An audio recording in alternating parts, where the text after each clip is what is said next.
بسم اللہ الرحمن الرحیم۔ السلام علیکم۔ ڈاکٹر منور حسین آپ کے پیش خدمت ہے۔ میتھیو ملر جو کہ محکمہ خارجہ امریکہ، انہوں نے ایک اسٹیٹمنٹ جاری کی کہ ہم جو Iran Pakistan gas pipeline ہے وہ ہم اسے پسند نہیں کرتے، اس کی فیور نہیں کرتے، اور ہم ہر ملک کو یہ مشورہ دیتے ہیں کہ ایران کے ساتھ کسی بھی قسم کی تجارت کو نہ کرے، تاکہ ایران کے اوپر جو ہم نے سینکشنز لگائے ہوئے ہیں اس سے وہ بھی متاثر ہو سکتے ہیں۔ سوال یہاں پہ یہ پیدا ہوتا ہے کہ باقی ممالک جو ایران کے ساتھ تجارت کرتے ہیں وہ آپ کے اسٹریٹجک پارٹنرز بھی ہیں، ان کے اوپر سینکشنز اثر کیوں نہیں کرتے اور پاکستان کے اوپر کیوں کرتے ہیں؟ اس حوالے سے جو امریکہ کی جو یہ خارجہ پالیسی ہے ویزا بھی ایرانی gas pipeline with Pakistan, اس کو سمجھنے کے لیے مختلف میں نے سورسز بنائے ہیں۔ امریکن فارن پالیسی کے ایک عمومی سورسز ہیں جس میں عمومی طور پہ اگر آپ کسی بھی ملک کی فارن پالیسی کو دیکھیں تو گلوبل انفلوئنسز جو اس کا اسٹرکچر ہے دنیا کی پالیٹکس کا، جس میں ریئلزم کہتا ہے کہ ناقق ہے، لبرلزم کہتا ہے کہ انٹرڈیپینڈنٹ ہے، ریشنلزم فار انسٹنس وہ کہے گا کہ انارکی بھی ہے اور ہرارکی بھی ہے، ریاستی طور پہ ہرارکی ہے، بین الاقوامی سطح پہ انارکی ہے، اس کو برج کرنے کے لیے سینس آف انٹرنیشنل سوسائٹی چاہیے۔ پاور اسٹرکچر وہ بڑا میٹر کرتا ہے۔ پھر انٹرنل جو اسٹرکچر ہے گورنمنٹ کا، ڈیموکریٹک ہے، ڈکٹیٹرشپ ہے، اتھارٹیرین ہے، کنگڈم ہے یا شہنشاہیت ہے۔ اس کے علاوہ جو پالیسی میکرز ہیں، جو ان کا انڈیویجول جو ان کی اپنی انڈرسٹینڈنگ ہے انٹرنل اینڈ ایکسٹرنل سچویشن کے بارے میں، ان کے اپنے نظریات، ایکسپیرینسز، ان کے جو اسکلز ہیں وہ اثر انداز ہوتے ہیں۔ لیکن کیگلے وٹکوف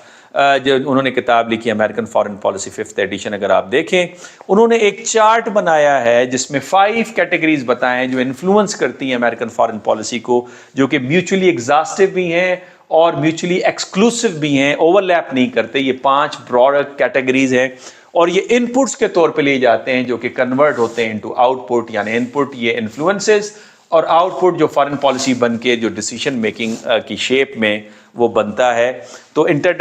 جو کنورژن کا جو پروسیس ہے ان پٹ کا آؤٹ پٹ میں، اس کو یہ پالیسی میکنگ پروسیس وہ کہتے ہیں۔ اس کے اندر ایکسٹرنل سورس ہے، بڑا امپورٹنٹ ہے کہ باہر کیا واقعات ہو رہے ہیں، ریاستیں کیا ایکشن لے رہی ہیں، ان کی سٹیٹمنٹس کیا ہیں، اس کے علاوہ کون سا پاور رائز کر رہا ہے، جیسے اکنامکلی چائنا رائز کر رہا ہے، ایک چیلنج پوز ہو رہا ہے، اس کے علاوہ جو انٹرنیشنل آرگنائزیشنز ہیں وہ کیا کر رہی ہیں، اور اس کے علاوہ جو ریلیجس آرگنائزیشن ہے جیسے القاعدہ وغیرہ اور ISS اور طالبان وغیرہ وہ کیا کر رہے ہیں، تو اس کے مطابق ڈیفائن کر کے وہ پالیسی میکنگ کرتے ہیں۔ پھر سوسائٹل سورسز جو امریکن کا اپنی جو سوسائٹل اسٹرکچر ہے، جو اس میں اکنامک کلاس ہے، ایتھنک کلاسز ہیں، اس کے علاوہ جو اس کی سوسائٹی کا جو اپنا ان کی جو نظریات ہیں، کلچر ہیں، ویلیوز ہیں، وہ سارے اثر انداز ہوتے ہیں۔ پھر گورنمنٹل سورسز جو بیوروکریٹک اسٹرکچر ہے، جس طرح پینٹاگون ایک بات کہتا ہے، اسٹیٹ ڈپارٹمنٹ دوسری بات کرتا ہے۔ پھر رول سورس جو کانسٹیٹیوشن اسائن کرتا ہے، کوئی بھی چیئر پر بیٹھے گا بینگ اے پریزیڈنٹ یا بینگ اے پالیسی میکر، اس کی رسپانسبلٹی ہوگی for instance to protect the life, liberty and property of American citizen. And last one is the individual source which is the idiosyncratic source. 5 source مل کے اثر انداز ہوتے ہیں، لیکن سب سے زیادہ اثر جو ایکسٹرنل سورسز کا ہے۔ ایران کے کیس میں امریکہ کی جو پالیسی ہے وہ یہ ایکسٹرنل سورس اس کی وضاحت کرتا ہے، چونکہ ایران کو ایز اے چیلنج لیا جا رہا ہے۔ ایران وہ تھا جو امریکہ کا اتحادی تھا during the cold war period before 1979، اور امریکہ کی ٹوین پلر اسٹریٹجی تھی، اور ٹوین پلر اسٹریٹجی کے مطابق ایک طرف ایران، دوسری طرف سعودی عرب، دونوں پولیس مین تھے۔ گلف اور مڈل ایسٹ کے اندر جو امریکن مفادات کا خیال کرتے تھے اس کو آگے بڑھاتے تھے۔ ایران کے انقلاب کے بعد یہ ٹوین پلر اسٹریٹجی ناکام ہو گئی، امریکہ کو اپنے اڈے بنانے پڑے۔ پہلے وہ ڈیفینسو ان کی نیچر تھی، اور بعد میں ان کی نیچر آفینسو ہو گئی، جب انہی اڈوں سے انہوں نے عراق پہ حملہ کیا، سیریا پہ حملہ کیا، افغانستان پہ حملہ کیا، لیبیا پہ حملہ کیا۔ تو اب وہ آفینسو فارم کے اندر ہے جو اب اس وقت اسرائیل کو پروٹیکٹ کر رہے ہیں، غزہ اسرائیل جنگ کے اندر اس کا ہم مشاہدہ کر رہے ہیں۔ تو ایران کو ایز اے چیلنجر لیا کہ American way of life, American hegemony, American economic جو پولیٹیکل سسٹم ہے اور امریکہ کا جو کلچر ہے، سب سے بڑی بات یہ it was the first revolt against the West, اور ایرانینس نے اپنا کلچر اڈاپٹ کیا۔ ڈر یہ تھا کہ ایرانی فلسفہ اور نظریہ پاکستان، عراق اور ترکی میں نہ اس کا اثر ہو، تو پھر ایران عراق وار کروا کے اسے کنٹین کیا گیا۔ پھر دوسری خیال امریکنز کو یہ آتا ہے کہ ایران چونکہ گود میں گرا ہوا ہے رشینز کے اور چائنیز کے، چائنا $400 بلین کی انویسٹمنٹ کر رہا ہے، رشیا کے ساتھ ان کی ڈیفنس کوآپریشن ہے، ان کو ڈرونز بیچ بھی رہے ہیں، ان سے چیزیں لے بھی رہے ہیں، میزائل سسٹم اسپیشلی۔ تو اس وجہ سے ایران کے امریکہ خلاف نظر آتا ہے۔ لیکن سوال یہ پیدا ہوتا ہے اگین جو میں نے اپنے شروع میں بات کہی کہ اگر انڈیا انرجی امپورٹ کر سکتا ہے ایران سے، جاپان کر سکتا ہے، ساؤتھ کوریا کر سکتا ہے، عراق کر سکتا ہے، ٹرکی کر سکتا ہے، پاکستان کیوں نہیں کر سکتا؟ یہ سارے وہ ممالک کے میں نام لے رہا ہوں ایکسیپٹ چائنا، جو کہ امریکہ کے ساتھ جن کے تعلقات بہت بہتر ہیں، ان کے پارٹنرز ہیں، ان کے الائز ہیں، ان کو کیوں نہیں روکتا؟ اس سے کیا ایران کی طاقت کم ہو جائے گی اگر پاکستان ان کے ساتھ، ایران کے ساتھ ٹریڈ نہیں کرے گا؟ لہٰذا اس کا آسان سا جواب یہ ہے کہ پاکستان کی وہ اہمیت نہیں رہی جو ماضی میں اہمیت تھی، چونکہ افغانستان کی وجہ سے پاکستان فرنٹ لائن اسٹیٹ کے طور پہ لیا جاتا تھا، اور دوسرا اس وقت امریکہ پھنسا ہوا ہے مڈل ایسٹ کے اندر، ٹرانس اٹلانٹک جو سیکیورٹی ڈائلیما جو فیس کر رہا ہے یوکرین وار اور غزہ اسرائیل وار کی وجہ سے، پھر ساؤتھ چائنا میں جو ٹینشن چل رہی ہے اس کی وجہ سے اس کی توجہ پاکستان کی طرف نہیں ہے۔ البتہ سنائی یہ دے رہا ہے بگرام ایئر بیس پر امریکن فورسز، برٹش فورسز دوبارہ آ گئی ہیں، 7 سے 8 ہزار جو انڈین فورسز ہیں ان کی پروٹیکشن کے لیے غالباً وہ بھی جا رہی ہیں، پر یہ تحقیق طلب ہے، اس پہ بھی ابھی بات ہوگی کہ کیا نئی گریٹ گیم تو شروع نہیں ہونے لگی۔ آ جاتے ہیں گیس پائپ لائن۔ جناب یہ گیس پائپ لائن جو ہے مڈ 1990s کا پروجیکٹ ہے، جس میں یہ خیال کیا گیا، ایک تو ہم نے تاجکستان سے افغانستان اور پاکستان آنی تھی گیس پائپ لائن اور پھر انڈیا جانی تھی، اور دوسرا پروجیکٹ ایران سے پاکستان اور پاکستان سے پھر انڈیا جانا تھا۔ یہ 2 بڑے پائپ لائن تھے، لیکن اس وقت 2 بڑے سیریس مسئلے تھے۔ ایک مسئلہ تو افغانستان میں سول وار چل رہی تھی، دوسرا مسئلہ یہ کہ ان پروجیکٹس کے لیے ہمارے پاس پیسے نہیں تھے، تو لہٰذا یہ پروجیکٹس ڈیلے کا شکار ہوئے، اور پھر آخر کار زرداری صاحب نے 2009 میں اس پروجیکٹ کو دوبارہ اس کی داغ بیل ڈالنے کی کوشش کی اور ایک معاہدہ ہوا، دستخط کی، لیکن المیہ یہ تھا کہ اس وقت انڈیا نے پل آؤٹ کیا، بیکاز انڈیا سمجھتا تھا کہ بلوچستان سے جب یہ گیس پائپ لائن گزرے گی تو بلوچستان کے اندر تو انسٹیبلٹی ہے، تو یہ اس کے اندر ڈسرپشن ہوگی سپلائی کے اندر۔ دوسرا یہ کہ اگر پاکستان سے ہماری ویسے ہی نہیں بنتی، جھگڑے رہتے ہیں، کانفلکٹ رہتے ہیں، کرائسس رہتی ہے، تو ہم یہ انحصاری پاکستان پہ کیوں کریٹ کریں؟ ہم ایران سے ڈائریکٹ کسی اور طریقے سے کیوں نہیں انرجی کو منگوائیں؟ لیکن پاکستان نے اس پروجیکٹ کو جاری رکھا، معاہدے پر دستخط ہوئے، 1800 کلومیٹر کا پائپ لائن پروجیکٹ تھا، 1000 کلومیٹر ایران نے تعمیر کرنا تھا، 771 کلومیٹر پاکستان نے تعمیر کرنا تھا۔ ایران بارڈر تک گیس پائپ لائن لے کے آیا، جس کا افتتاح زرداری صاحب نے کیا، لیکن اس کے بعد ہمارا یہ خیال تھا اس وقت کہ ایک کنسورشیم بن جائے گی اور اس میں امریکن فرمز اینڈ کمپنیز بھی ہوں گی، اور امریکہ کی اس وقت ایران کے ساتھ کوئی زیادہ ٹسل نہیں چل رہے تھے، لہٰذا اس سے ہوگا یہ کہ یہ معاملہ آگے چل پڑے گا۔ لیکن بدقسمتی سے بعد میں ایران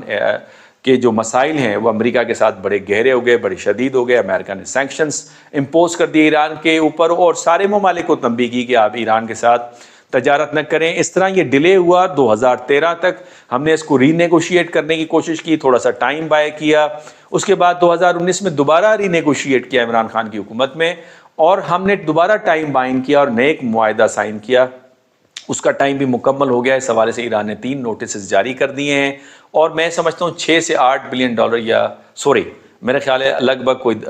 20 بلین ڈالر جو ہے وہ ہم نے جرمانے کے طور پہ پے کرنے ہوں گے۔ اس حوالے سے انٹرنیشنل فرم سے ہمارا رابطہ بھی ہوا ہے، اس کا کوئی ہمیں وے آؤٹ نظر نہیں آیا۔ پھر امریکہ کے اندر بھی لابی سے کوئی رابطہ شاید فرم سے چل رہا ہے جس کے ذریعے سے ہم ویور چاہ رہے ہیں، لیکن پاکستان اس وقت مشکل حالات کے اندر ہے۔ پاکستان کی جو اکنامک کنڈیشن ہے وہ بڑی سیریس قسم کی ہے، اور پھر امریکہ کے ساتھ تعلقات بھی اہم ہیں۔ ایک تو ہم ڈیفنس وہاں سے پرچیزز کرتے ہیں، اسپیئر پارٹس آتے ہیں، اس کے علاوہ معاشی طور پہ امریکہ کے ساتھ ہماری ٹریڈ جو ہے وہ فیوریبل ہے 1.5 سے 2 بلین ڈالر کی۔ پھر آئی ایم ایف جب تک امریکہ کا ساتھ نہ ہو تو آئی ایم ایف بھی آسانی سے پیکیج نہیں دیتا۔ اب 6 بلین ڈالر کا پیکیج ہم لینا چاہتے ہیں، لیکن سوال یہ پیدا ہوتا ہے کہ کیا اس کو ہم کسی اور رستے سے حاصل کر سکتے ہیں؟ میرا خیال ہے 30 بلین ڈالر 31 بلین ڈالر کی ڈائسپورا سے آپ کو ریمیٹنسز آتے ہیں، اس کو بڑھایا جا سکتا ہے، اپنی ایکسپورٹ کو آپ انکریز کر سکتے ہیں،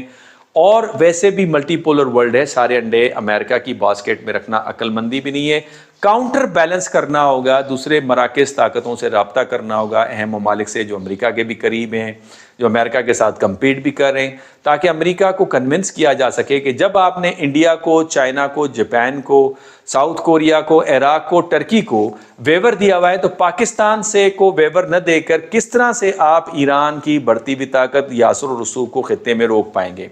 دوسرا یہ کہ رشیا کے اوپر جب سینکشنز لگائے امریکہ نے اور یورپین یونین نے بھی، تو رشیا نے ایشیا لک پالیسی اڈاپٹ کی، اور ہم دیکھ رہے ہیں کہ Russian economy fastest growing economy ہے یوکرین کی وار کو ہونے کے باوجود۔ تو میں سمجھتا ہوں کہ ہمیں بھی الٹرنیٹیو آپشن یا اپنی تجارت کو ڈائیورسیفائی کرنا ہوگا، اور اس کے لیے بہترین حل یہ ہے جو ریاض کھوکر صاحب بھی فرماتے ہیں کہ اپنے پڑوسی ممالک سے نارملائز کر کے ان کے ساتھ ہمیں اپنی تجارت کو شروع کرنا ہوگا۔ اور تیسرا یہ کہ ہمیں یہ سمجھنا ہوگا کہ اس وقت دنیا تبدیل ہو گئی ہے، ملٹی پولر ورلڈ ہے، اور ایک نئی organization multilateral intergovernmental organization آ رہی ہیں، اس میں ہمیں ایکٹیو ہو کے اپنی حیثیت کو بڑھانا ہوگا، اور اس کے ساتھ ساتھ ہمیں اپنے مفادات کا خیال زیادہ کرنا ہوگا بنسبت دوسرے ممالک کے۔ اب یہ ویور نہ دے کر اندازہ یہ ہے کہ امریکہ پاکستان کو ڈپینڈنٹ رکھنا چاہتا ہے۔ کیوں رکھنا چاہتا ہے؟ کہ پاکستان غالباً آخری پوسٹ امریکہ کی بچی ہے ساؤتھ ایشیا میں، انڈیا اس طرح انفلوئنس کے اندر نہیں ہے، کہا یہ جاتا ہے، حالانکہ ہے، اس کے بھی میرے پاس شواہد ہیں، کبھی میں آپ کے سامنے پیش کروں گا، لیکن پاکستان زیادہ نظر آتا ہے۔ امریکہ کا انفلوئنس مڈل ایسٹ سے، فار ایسٹ ایشیا سے مور اور لیس ایروڈ ہوتا ہوا نظر آ رہا ہے، لہٰذا امریکہ کو سمجھنا ہوگا کہ پاکستان اگر بیلنس رکھنا چاہتا ہے اپنے پالیسی کو، اور امریکہ کے ساتھ اچھے تعلقات رکھنا چاہتا ہے، تاریخی طور پہ ہمارے اچھے تعلقات رہیں، تو بجائے یہ کہ ہمیں روکے، اس میں خاموش رہے، وہ اس طرح سے ویور دے جس طرح سے انڈیا کو دیا ہوا ہے، ٹرکی کو دیا ہوا ہے، جاپان کو دیا ہوا ہے، ساؤتھ کوریا کو دیا ہوا ہے، عراق کو دیا ہوا ہے۔ آپ کے کمنٹس کا انتظار رہے گا، اجازت دیجیے، اللہ حافظ۔